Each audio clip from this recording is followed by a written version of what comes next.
All Americans have watched with horror the events of recent days in Afghanistan.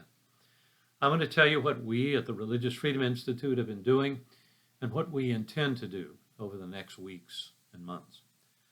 First, we are praying for the families of the heroes who've given their lives to save our fellow countrymen and the Afghans who have worked by their side.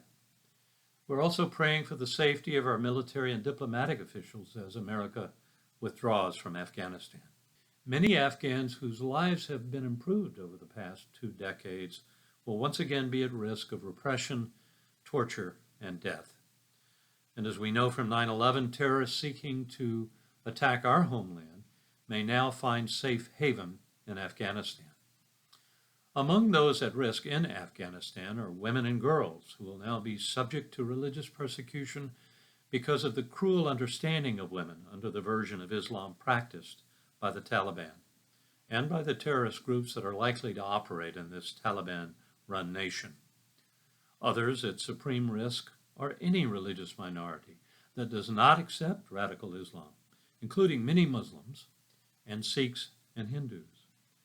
But the most savage punishments will be reserved for religious individuals and communities who have exercised their religious freedom by converting away from Islam, especially Christians. The retribution against them is likely to be terrible. So here's what RFI has done and will do.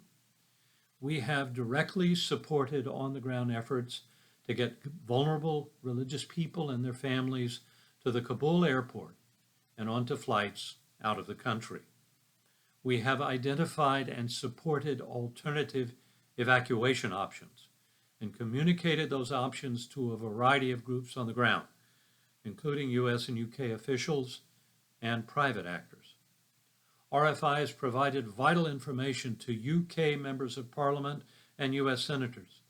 This information is being used in efforts to secure safe passage for those most at risk and to resettle them into places of sanctuary. RFI's Executive Vice President has been everywhere in the media, print, radio, TV, making our case.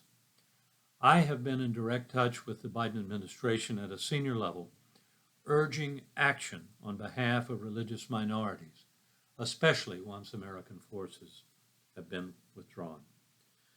Finally, I want you to know that RFI's work in Afghanistan will continue. We'll redouble our efforts on behalf of the vulnerable. With love for them and concern for our own national security, we will fight for religious freedom in Afghanistan. And we'll continue fighting the long war of advancing religious freedom for every human being everywhere.